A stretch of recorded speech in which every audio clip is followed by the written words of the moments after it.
नमस्कार. भाकरी टू ब्राउनीमध्ये तुमच्या सगळ्यांचं स्वागत आहे. तुम्ही कधी आपली ट्रॅडिशनल जी कुरडई असते त्याचा पास्तासारखा उपयोग केलाय?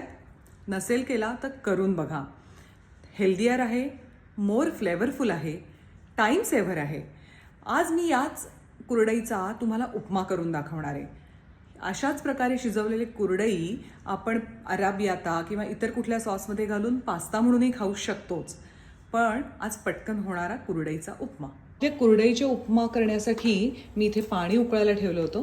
त्याला उकळी आली आहे. मी गॅस बंद करते आणि त्याच्यामध्ये ह्या 4-5 कुरडया आहेत त्या आपण त्याच्यामध्ये घालूयात आणि झाकण लावून 5 मिनिटं ठेवून घेऊयात.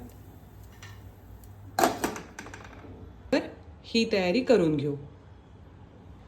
ही तयारी झाली आहे. तोवर आपण ह्या पाण्यात ठेवलेल्या कुरडया ड्रेन करून घेऊ. हा आपला इंडियन पास्ताच आहे. इथे मी कढई तापायला ठेवली आहे.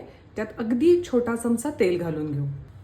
तेल तापलं की जिरं मोहरी कडकडल्यावर थोडंसं साखर आणि कढीलिंब मी महिनीच बारीक चिरून घालते, म्हणजे तो कोणी टाकून देत नाही, सगळ्यांच्या पोटात जातो. हे बारीक चिरलेला कांदा.